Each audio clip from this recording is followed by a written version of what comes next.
Ele é um dos caras mais carismáticos do jornalismo pernambucano. Morador ilustre do bairro de Pau Amarelo, muso do vôlei de praia na orla do Janga. Recebemos hoje aqui o Washington Gurgel. Washington, é uma satisfação enorme poder bater esse papo contigo. Melhor coisa, meu povo, é você vir na casa de um amigo. Porque é só elogio. Claro, só eu vou escrever elogio. de forma diferente. Ó, muso, pelo amor de Cristo, trocar esses óculos aí, viu? Prazer é todo meu. Tá aqui, projeto massa. Já venho acompanhando aí pela internet, pelo Instagram, as postagens de vocês. E assim, já gostei de cara já do nome. Quando cheguei aqui, a decoração também é maravilhosa, bem cultura pernambucana. Para bater um papo bacana. Washington, a gente começou brincando aqui, falando sobre o jornalismo. Já está há 26 anos nessa pegada aí, trabalhando com TV, principalmente. É muita estrada, muito chão aí que já foi caminhado. É mais do que metade da minha vida.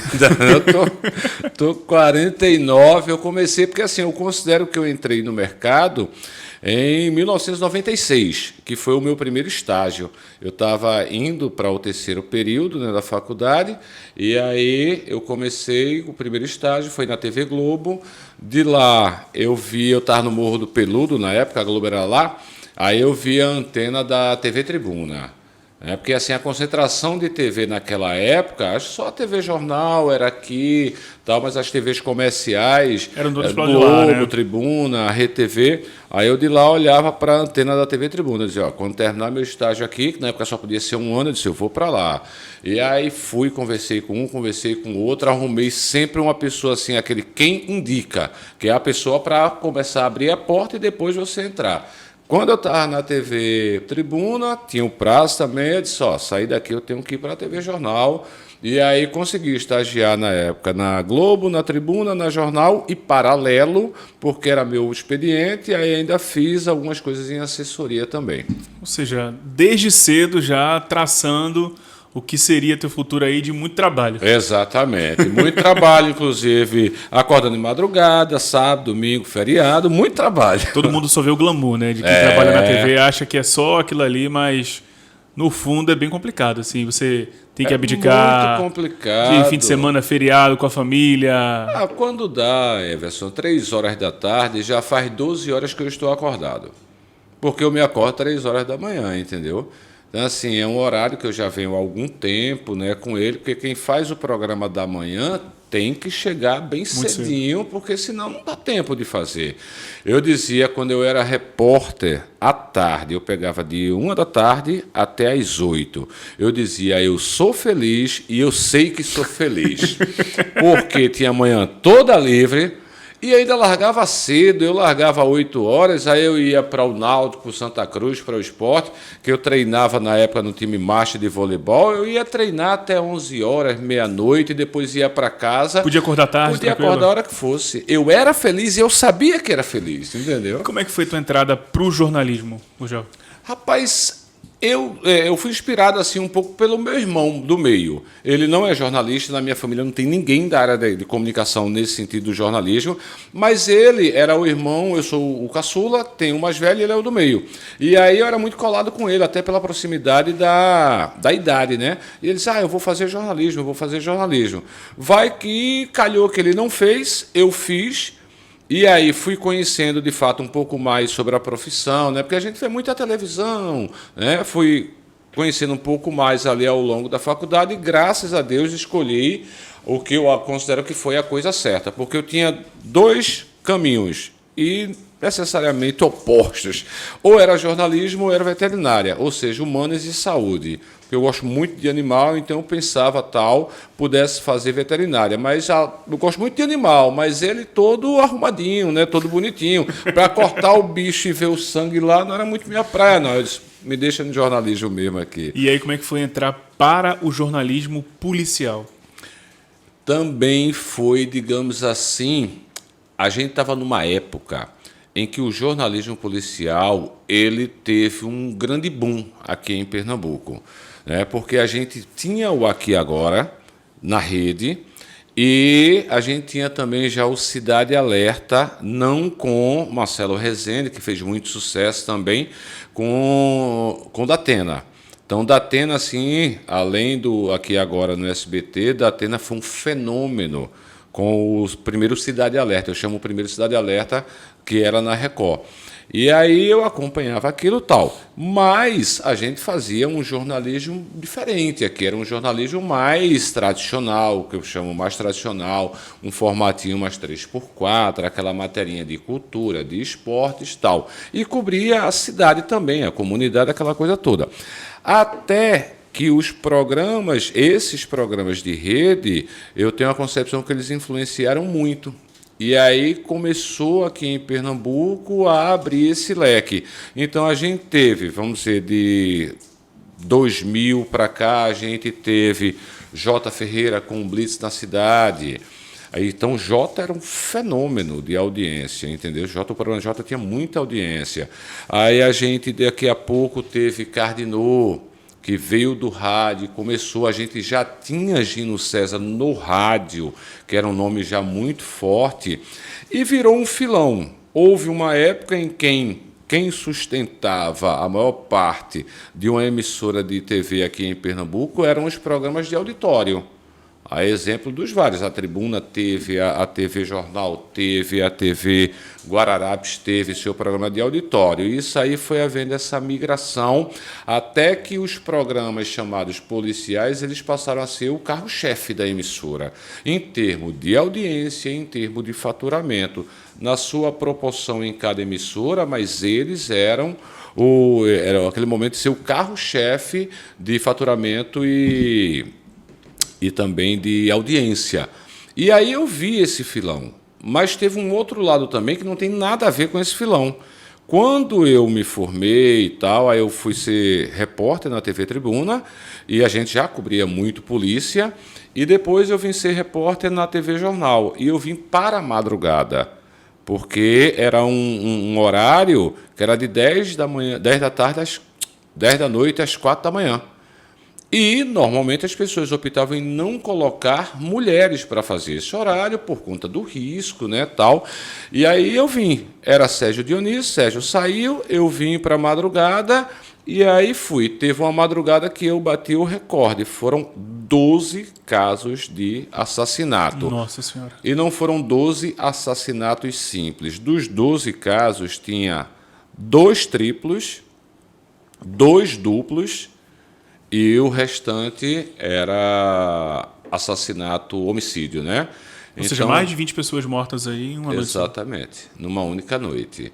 Eu cheguei na TV, saí 10 da noite, e quando a gente largava às 4, nesse dia a gente largou umas 5, mais ou menos, estourou um pouquinho o horário, e eu disse para um colega, eu estava na Jornal, ele estava na Tribuna, a gente sempre foi amigo, e eu disse para ele, eu vou me embora, senão não vão parar de matar. A gente vai ter que cobrir todos os casos, né?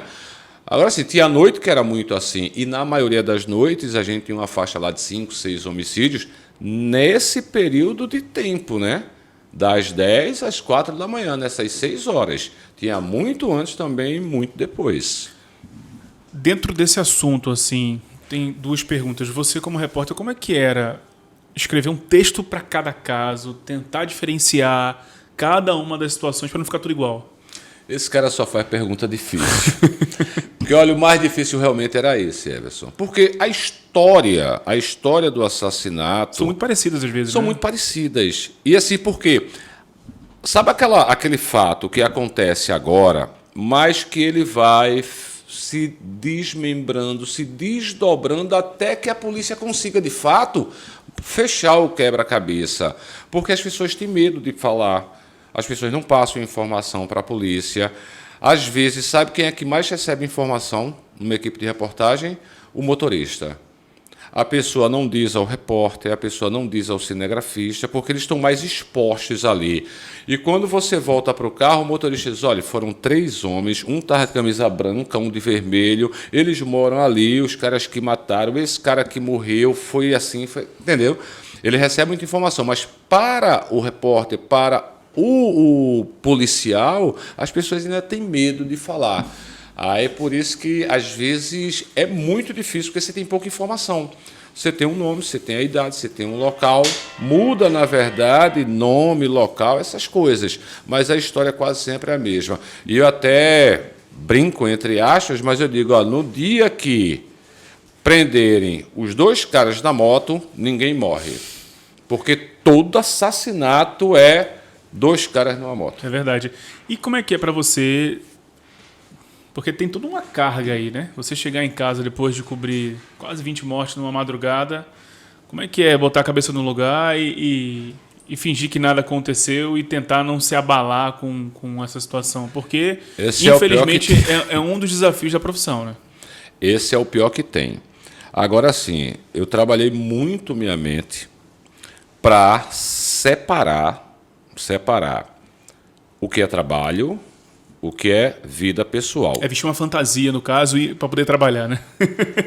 É para poder você não enlouquecer. Eu tive vários amigos que não enlouqueceram, mas chegaram ao ponto para a chefia de pedir, dizer, olha, eu não aguento mais cobrir polícia. Porque você só vê coisa ruim, gente. O melhor que tem em polícia é quando a polícia prende um bandido. Mas, mesmo assim, tem um criminoso ali envolvido. Antigamente, a gente ia lá, a gente entrevistava, tal, não sei o quê, e o cara não queria ser entrevistado, o cara muitas vezes não queria ser filmado. Então, tem a questão de você pode ser ameaçado, você tem família, e, a não ser, você está vendo lá. Aí pode parecer até brincadeira o que eu vou dizer. Eu nunca gostei de ver gente morta. Até hoje, eu com 6 anos, ia na casa de uma madrinha minha, e vi um caixão roxo. Até hoje eu tenho essa imagem de caixão roxo. No bairro, olha, mataram ali. Eu não ia olhar. Sempre vai aquela multidão, eu não ia olhar porque eu nunca gostei. E é incrível como é que o homicídio ele atrai a atenção das pessoas. É o assunto do bairro durante uma semana ali. Amigo, vira uma festa, entre aspas. E, infelizmente, em algumas situações, as pessoas perderam completamente a noção, o respeito. Porque eu já fiz, por exemplo, um caso de um cara que foi assassinado dentro de um campo de futebol, um campo de várzea. E as pessoas estavam jogando, o jogo estava 2-2. E estava lá o defunto, né, como eles chamam aqui, numa boa parte do campo, e o povo jogando, se a bola ia bater nele ou não, se ia continuar valendo o jogo. Outra vez, aqui nos Coelhos, ali você conhece, sabe que as ruas são estreitas, né? As casas muito em cima da outra, ruas estreitas. Mas estava lá o defunto e o pessoal tomando banho numa piscininha lá de plástico, como se nada tivesse acontecido, entendeu? E assim, mesmo que tenha sido um marginal, uma pessoa errada, alguém vai sofrer por ele, nem que seja só a mãe. Então eu sempre dizia o seguinte, que para a mãe, aquele cara ali era o filho dela. Para o pai era o filho dela, e eles estão sofrendo. Se ele era marginal, o que fosse, aí era um problema para a polícia resolver. E isso, às vezes, a gente da comunicação acaba confundindo, querendo julgar aquele cara que morreu, pela situação que ele morreu, enfim. É muito difícil separar isso também. É muito difícil, porque muito difícil por várias questões, inclusive por processo. Eu tenho orgulho de dizer que em 26 anos de carreira, só 2 pessoas processaram algum trabalho que eu estava envolvido. Mas era aquele tipo de processo que realmente não tinha nenhum nexo. Não tinha nenhum nexo. Então, assim, a gente estava completamente acobertado, a gente fez todo o trabalho corretíssimo ali, tanto que as pessoas perderam em primeira, acho que muitas nem foram para a segunda instância, mas assim, perderam completamente o processo ali, porque assim, processar qualquer um pode processar. Eu posso sair daqui e dizer, vou ali na delegacia e dizer que Everson me chamou de bonito. Aí eu vou lhe processar, certo? E eu tenho provas. Então, assim, processar qualquer um. O juiz vai dizer, sim, daí ele te chamou de bonito, o que é que tem? Qual é o problema? Então, assim, é processo sem nenhum nexo de causa. E como não perder a mão, Gurgel? Na hora de você, por exemplo, durante um comentário, durante uma reportagem, você não exagerar, não só pela questão de ficar cabível um processo nesse sentido, mas assim, você também não passar o lado humano da história, não ultrapassar o lado humano. Lembrar que, assim, somos todos de carne e osso, cometemos erros e, enfim, poderia ser um parente nosso naquela situação.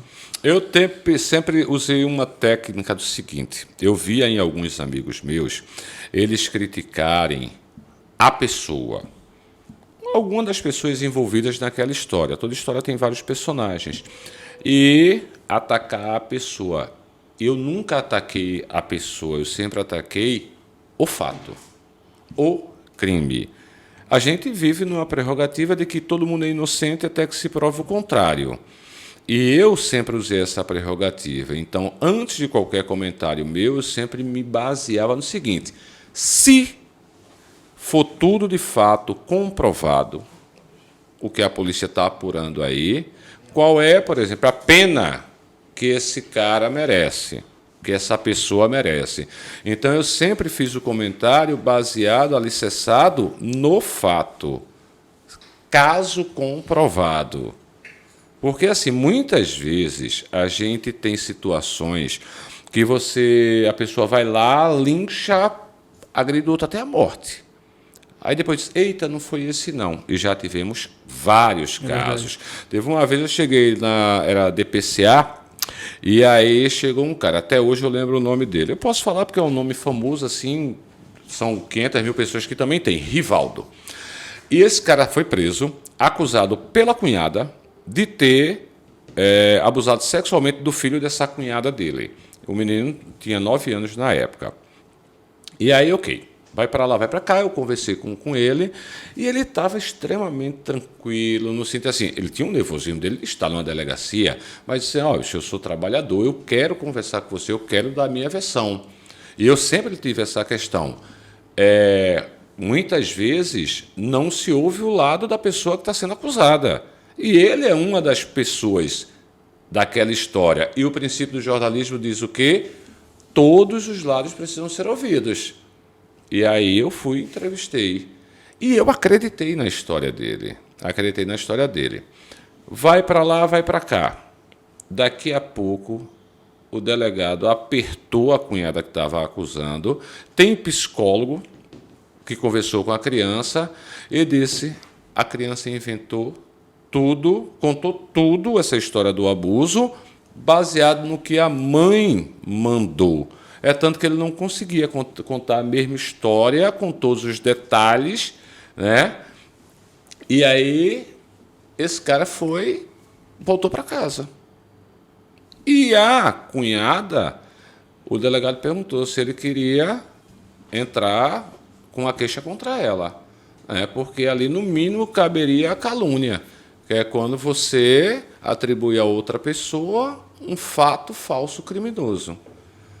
Então, assim, o delegado foi muito tranquilo para ouvir as partes e esse cara foi inocentado. Então, para eu não passar do limite, eu sempre acredito que eu tenho que desconfiar de quem está acusando e de quem está sendo acusado. O que a polícia diz, muitas vezes, não é 100% verdade. Tinha policiais das antigas que toda a gente que foi morta, ele dizia, envolvido com tráfico de drogas. Envolvido com o tráfico de drogas. Se todos fossem, a gente só tinha traficante, não tinha um cidadão. Entendeu? Então, assim, nem tanto o que a polícia diz é a mais pura verdade. E às vezes a história nem é consistente, ela nem se sustenta. Nem se sustenta, entendeu? Você já teve situação de perceber assim, dizer, esse caso aí não, viu?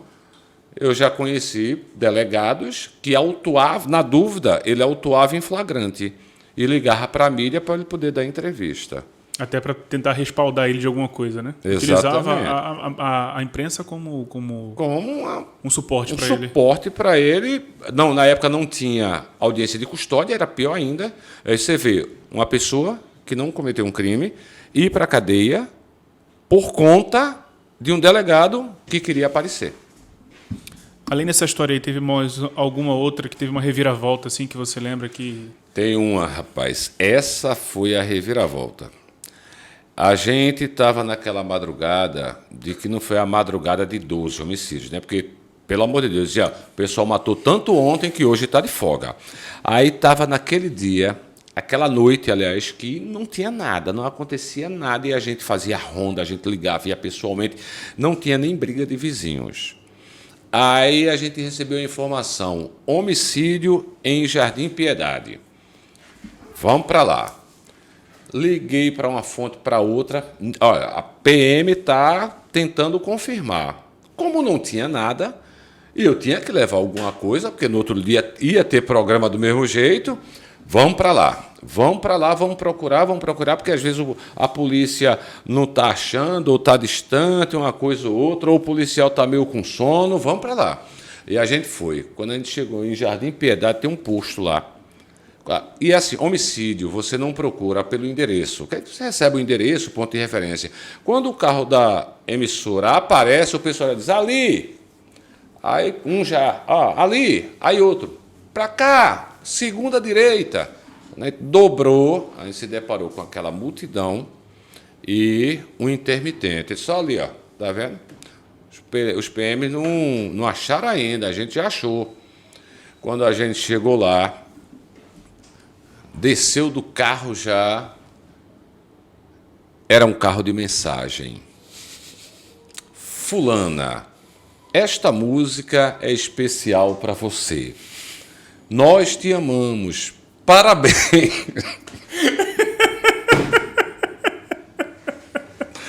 Parabéns. Ou seja, tudo parecia que era um homicídio, mas na verdade era um rapaz fazendo uma homenagem para a amada Foi dele. decepcionante na hora. A gente saiu cantando a música de Roberto Carlos que estava sendo tocada e se acabando de rir. Porque a gente não tinha nada, a gente focado e tal. Porque assim, para o jornalista, não é que a gente está aqui apelando que tenha mais violência, ok? Mas é o teu trabalho. Você precisa ter casos. E os casos acontecem independente do jornalista. Certo? Não é o jornalista que foi lá e mandou matar. Então, assim, a gente fica preocupado, porque a gente tem um programa para botar no ar. Certo? Então, assim, tem noite que você tinha, sei lá, 2 homicídios, um acidente, 2 pessoas presas. Você tinha lá um material com 6 reportagens para fazer o programa do dia seguinte. No dia que não tem, tá uma noite tranquila, é aquela noite que você fica sem conteúdo. E isso te dá uma certa aflição, porque você precisa levar um conteúdo para a emissora. Entendeu? Então, assim, quando não tem, dá uma certa angústia. A gente se pega, inclusive, às vezes, fazendo até o que não deve. Teve uma colega nossa que estava aquele dia fraco, né? Quando a gente, poxa, o dia hoje está fraco. Aí ela ligou para a polícia, tal, não sei o quê. E aí, não tem. Olha, a gente recebeu uma informação de uma chacina. Meu Deus, que coisa boa, doutor! Uma chacina, é? O dia estava tão fraco, não sei o quê. E a gente parou e começou a observar aquilo. Ou seja, eu espero que as pessoas entendam. Ninguém estava vibrando porque teve uma violência conscientemente.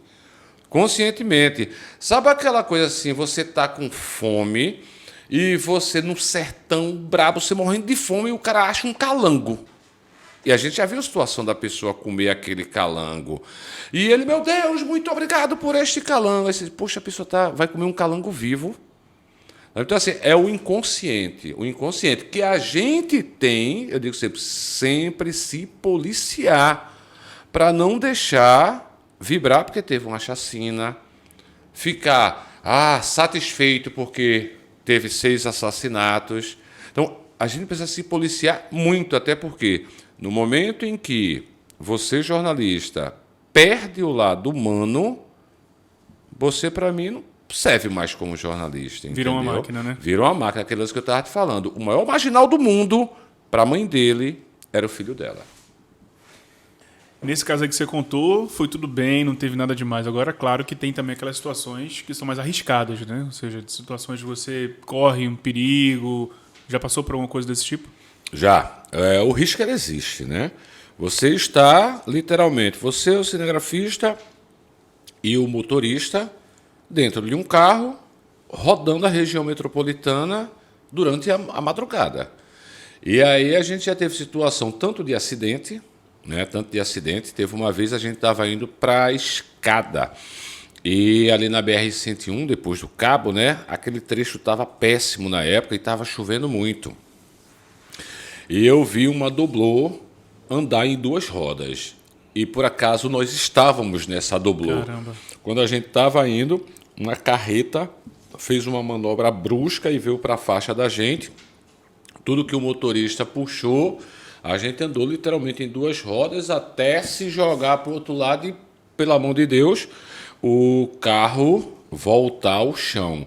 Mas assim, naquele momento a gente parou e o coração estava batendo a 500 por minuto. Porque assim, a gente viu mesmo um acidente grave logo numa carreta e numa área que estava bem deserta ali. E uma outra situação, a gente vinha de uma matéria, não lembro onde, a gente vinha de Boa Viagem para cá, no Capitão Temudo ali, na frente do fórum, né, da Joana Bezerra.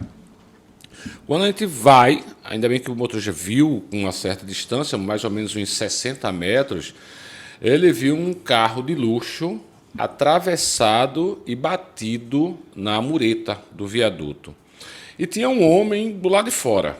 Aí a gente imaginou que ele bateu com um carro, né, em outro carro que a gente não estava dando para ver ali pelo ângulo que estava, porque o carro dele era uma Grand Cherokee, era alta, tal, podia ter outro carro ali. A gente imaginou um acidente. De fato, foi um acidente. Só que ali embaixo do viaduto, na época, isso 2004, 2005, tinha várias pessoas que moravam ali, fizeram barracos ali e tal. E era famoso de qualquer coisa que acontecia ali, algumas pessoas envolvidas no crime saíam e iam roubar. A pessoa podia estar morrendo lá dentro do carro de um acidente e eles estavam preocupados em pegar o celular, a carteira, o que fosse. E daqui a pouco, esses caras, a gente descobriu depois, só depois que esses caras foram para lá, e a vítima era um promotor, e ele estava armado. E aí, meu amigo, foi bala que não acabava mais. E a gente não sabia o que fazer. Se ia para frente, não dava para passar. E era onde estava a bala. Uhum. Eu sei que na hora a gente volta o motorista. Ele fez a manobra e nós voltamos na contramão.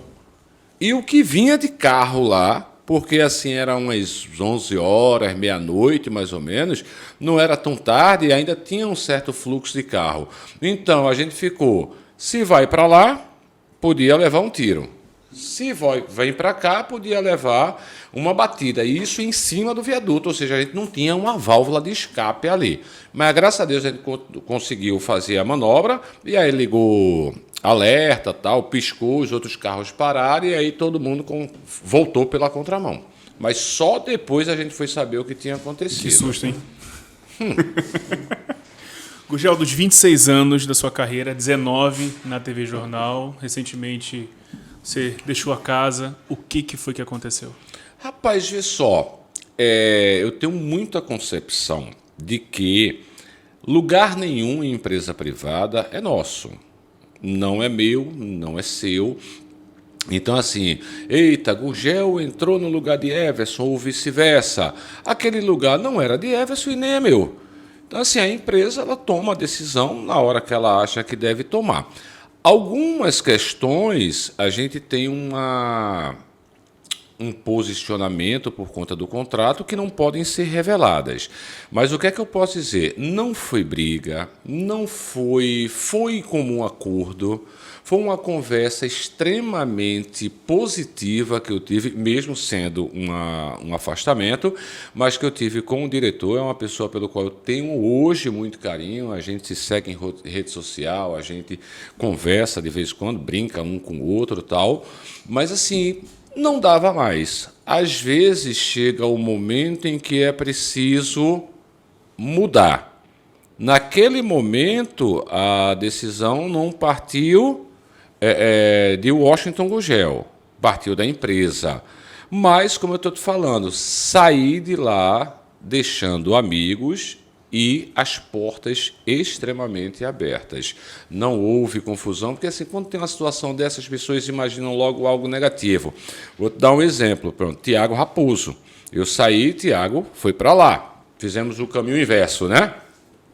E algumas pessoas, um dia disso, até postaram lá que eu, completamente inconsciente, tenho certeza que a gente estava na assessoria da Polícia Civil, foi fazer lá uma coletiva.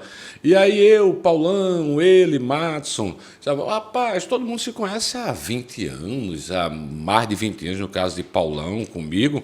E aí a gente bateu uma foto e tal, aí postaram, pegaram só a parte que estávamos eu e Tiago e colocaram. Se alguém tinha dúvida se eles eram como se fosse assim, sei lá, inimigos, não são, postaram uma foto hoje, tá com não sei o quê, sabe? Sabe aquela coisa meio de a tarde é sua fofoca, né? Quero inflamar tal. E aí, Tiago, nunca tivemos nenhum problema até hoje, nos conhecemos há muitos anos, e é aquela coisa que eu te falei, o lugar não era meu, não é dele, não é de qualquer outro, estou falando dele porque é o caso, é da empresa e ela define o que fazer a hora que quer. Só que não sai é o dono. E ainda tem que ir lá para fechar a porta. É verdade. Né? A gente sabe que trabalhar com TV, principalmente, depois da criação do Real Time, que é a medição da audiência minuto a minuto, há uma pressão muito grande para a equipe, mas principalmente para o apresentador. Como é que foi para você lidar com isso o tempo todo ali nos últimos anos, apresentando e de olho na audiência, está subindo, está caindo, isso aqui não rende, isso aqui vai render?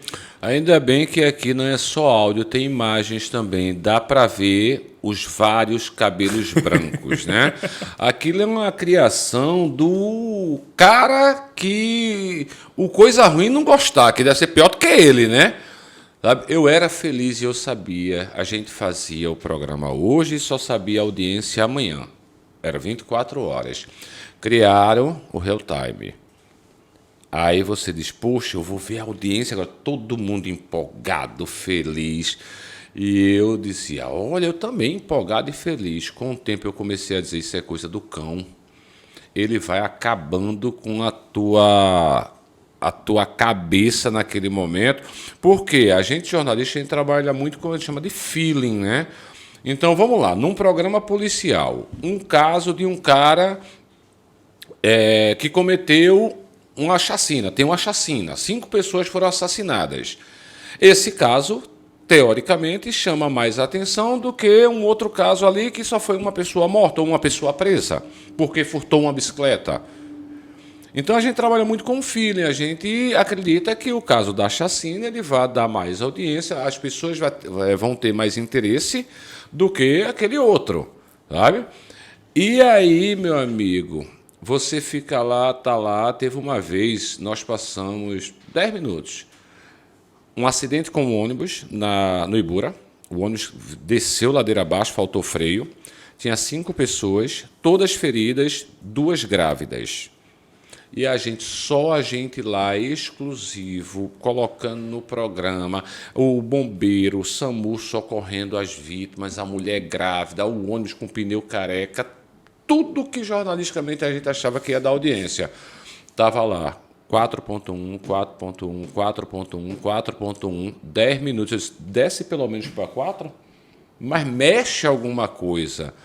E aí, ok, não deu a audiência que a gente imaginava. Aí depois a gente colocou outros assuntos mais fracos, como a gente diz, né, com menos elementos do que esse.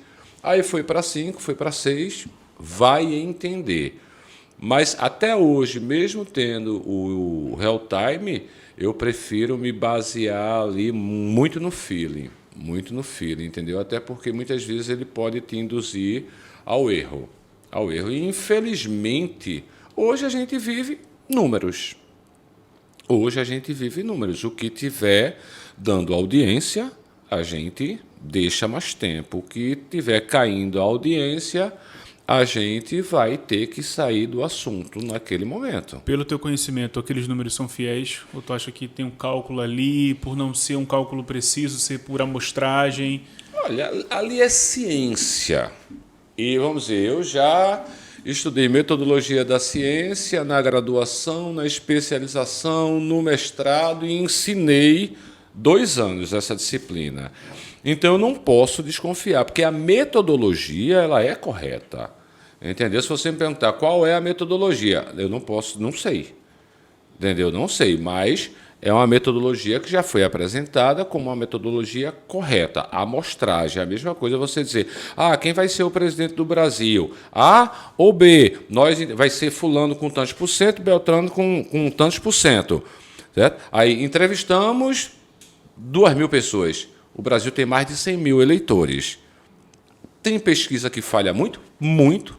Tem pesquisa que chega mais perto, né? Que chega mais perto. Então, assim, a metodologia ela é aceitável pela ciência. E eu acredito o seguinte, o que é que às vezes acontece? Às vezes pode haver algumas praças sucateamento de equipamento. Porque eu já briguei muito, conversava muito com a pessoa que era responsável pela área do Ibope para discutir com o pessoal mesmo do Ibope. Nós já marcamos reuniões. Porque, por exemplo, qual é o público mais fiel? Teve uma vez um colega que questionou. Olha, tem uma novela que a gente um dia pega com 10, um dia a gente pega com 5. Aí o rapaz disse, não, o público mais fiel em televisão é novela. Porque não tem lógica você estar assistindo uma novela e de repente tu para de assistir, certo? O cara do Ibope tinha dito que era o público mais fiel. Aí ele pegou o gancho e disse, por que essa novela que está no ar há 2, 3 meses, tem dia que ela me entrega com 10, tem dia que ela me entrega com 5? E até agora a gente não recebeu uma resposta plausível, entendeu? Eu concordo que você pode estar vendo um programa, sei lá, musical, eita, esse cantor eu não gosto muito, aí você não vê hoje. Aí você vai muito pela música que você gosta e tal, mas a novela, sabe? Então, assim, isso é coisa para endoidar, você fica ali o tempo todo tentando entender, porque qualquer deslize, ele te encaminha para o erro. Agora tem uma medição que ela é certeira, o público. Uhum. Quando você está na rua, o público reconhece, o público fala daquela matéria que você nem lembra que você fez. Isso. Como é que é a tua relação com o público? Como é que foi lá no começo, quando você começou a ser reconhecido pelo público na rua? Como é que era para você entender? Tô ficando famoso, sou uma pessoa pública? Rapaz, uma coisa que eu nunca tive, Everson, e te digo com 100% de certeza. Eu digo que Papai do Céu me deu 2 pés 44. Para alguns calçados, 45, tá? E assim, eu sou muito pé no chão. Eu nunca tive vaidade. Primeiro que eu não sou nenhum modelo, né? A coisa mais linda para ser um modelo tal. Eu sempre fui. Eu sou exatamente o que você conhece. A gente se conhece já há alguns anos. Eu sou exatamente assim. No trabalho, em casa, com minha família, meus pais, com os amigos, eu não tenho mudanças. A única coisa que eu acho muito, muito legal ser reconhecido na rua é a certeza do reconhecimento do teu trabalho. E o que eu acho mais legal é porque até hoje, todas as pessoas que eu encontro, elas dizem, poxa, eu gosto tanto de você, olha, eu gosto muito da sua reportagem, você é um cara sério, você brinca assim, você não sei o quê. Então, esse feedback significa que você está no caminho certo, porque você avaliar alguém não é uma tarefa tão fácil, mas é possível fazer. Agora, se autoavaliar, nem sempre é fácil. Então, esse termômetro na rua é o que diz assim, poxa, então eu estou no caminho certo. Agora, uma coisa que eu escuto muito na rua, eu gosto muito de você, porque você é muito humilde, você é muito simples. Se isso é humildade e simplicidade o que eu sou, então realmente eu sou isso, porque não é personagem. Sabe? Não, eu não forço nada. Quando eu abraço uma pessoa na rua, é porque eu quis abraçar aquela pessoa. Já teve situação de eu não querer, mas para não passar uma impressão ruim, eu cedi. Foi um abraço? Não. Foi tirar quase 30 fotos com pessoas no cemitério durante um velório. E eu dizia, meu Deus do céu, Jackson estava comigo. A gente foi fazer, uma mulher foi assassinada pelo marido, e ele depois tentou se matar, até onde eu soube ele estava só grave, sobreviveu. E aí a gente foi fazer o enterro dessa menina. Chegou um ônibus lá, tinha umas 50 pessoas. Primeiro a gente estava na frente do cemitério, quando desceram, o gel. Eu tô, opa, tudo bom? Estava fora do cemitério, dava até para dar um sorriso. Depois a gente foi para a área onde ia ser o velório. E quando me viram lá, eu estou falando sem nenhum exagero, eu tirei umas 30 fotos. E eu dizia, eu queria dizer, gente, aqui não, vamos lá para fora, não é tão adequado, tal, mas o povo estava nem aí, meu amigo. Você falava porque você é muito bem quisto, de fato é, mas tem duas pessoas que não gostam muito de você, que lhe processaram. A gente convidou elas para vir aqui hoje, estão entrando já. Jesus, isso é uma cruzeta, viu? Isso é uma cruzeta. Assim, graças a Deus, nunca tive problema, não. Só teve um cara uma vez que eu soube que ele estava me ameaçando. Aí eu peguei e fui lá no antigo Aníbal Bruno conversar com ele. É sério. É sério. Esse cara, rapaz, era um conhecido de bairro, de infância. Minha infância foi em Maranguape 2. E aí ele era policial, foi para o mundo do crime, foi preso. Quando eu cheguei na delegacia de furto de veículo, o delegado mostrou a foto dele, eu disse, rapaz, mas fulano caiu. Aí eu peguei e disse, vai lá, faz tuas imagens, que eu nem vou lá, é constrangedor você ir, né? Entrevistar a pessoa, tal. Isso e fazer matéria perto de casa também é complicado. Né? Exatamente. Aí a gente fez a matéria bem curtinha, aí alguém viu, disse para ele que eu tinha... Porque assim, você fala, ele é suspeito, mas a pessoa disse, ele te chamou de ladrão, né? Entende como quer. E alguém teria dito que ele estava me ameaçando. E que quando saísse ia me pegar. Aí antes dele sair, eu peguei e fui lá dentro. Aí conversei com o diretor na época do Aníbal, colocou ele numa sala, a gente conversou, bateu um papo, e depois ele saiu, não encontrei com ele na rua, não tivemos problema, e depois de um tempo ele morreu com mais de 20 tiros, e não fui eu, e eu não mandei também. Inclusive, entendeu? Eu ia começar hoje. Porque ele continuou no crime. Eu ia começar o episódio hoje falando isso, assim. Se por um acaso ele já falou seu nome no ar, possivelmente você está tolhido de liberdade ou então está do outro lado, mas eu pensei que era muito pesado começar o episódio melhor, assim. É né? melhor. E também não sei se o outro lado tem Wi-Fi por ver internet, então... E eu digo assim, infelizmente ele morreu porque era um ser humano, era uma pessoa, inclusive, que eu não era amigo, como eu estou dizendo, era uma pessoa que morava no mesmo bairro de infância. Mas, poxa, era policial, tinha tudo para andar ali na linha, né, ter a vida dele com a família dele. Ele resolveu ir para o outro lado, e a gente sabe que o outro lado, esse daí é um dos finais, né? Infelizmente. E tem uma história também de um colega nosso que passou por uma situação muito semelhante. Ele foi fazer uma matéria policial na delegacia e tal, e o suspeito na hora falou assim, não fui eu, não fiz isso, não sei o quê, e foi ao ar como suspeito mesmo e tudo mais. Meses depois, tá esse mesmo repórter fazendo a matéria na frente do fórum, quando de repente vem uma mão no ombro dele. Aí quando ele olha, é aquele suspeito falando assim, não falei pra você que eu não tinha feito nada, eu tô aqui pra poder assinar minha liberdade, não sei o quê. Imagina você fazer qualquer coisa. Aconteceu agora, eu estava no incêndio, aqui na Tobias Barreto, teve uma lanchonete lá, que houve uma explosão de gás. E aí, enquanto a gente estava lá, fez várias entradas ao vivo, chegou um cara e disse, você me entrevistou quando eu tinha 12 anos. Eu disse, rapaz, faz tempo, você está há quantos anos agora? Ele disse, 33. Eu estava lá na DPCA. Eu digo, mas menor vítima ou menor infrator? Já para saber qual seria meu posicionamento ali. Ele disse, não, menor infrator. Eu disse, eita danado, será que esse cara vai querer alguma represália agora? Ele disse, não, mas você foi legal, você é um cara legal, graças a Deus, saí e... cumpri lá a minha medida, acho que era 12, 14 anos, alguma coisa assim. E estou trabalhando, tal, não sei o quê. A gente boa, apertei a mão dele e disse, você também. Entendeu? Não vai dizer nem o contrário, claro, né? Graças a Deus deu tudo certo. Porque eu sempre respeitei. Eu nunca cheguei, nunca agredi. Eu nunca disse que ele fez. Sempre perguntar, você fez o que estão dizendo? Entendeu? O que é que você tem a falar sobre essa acusação? Então, assim, muitos não tinham raiva de mim, porque uma coisa é você já chegar acusando. Sabe? Tem que ter muito cuidado quando, dependendo do crime, principalmente, porque, por exemplo, um dos piores crimes para uma mulher é o estupro. Então, é possível que uma repórter mulher ela tome aquelas dores, então ela tem que ter muito esse cuidado para não chegar para o cara acusado de estuprar um bebê de 3 meses. Qualquer pessoa enlouquece, imagina, principalmente uma mulher, porque ela é mãe. E só quem é mãe sabe o amor que se tem por um filho.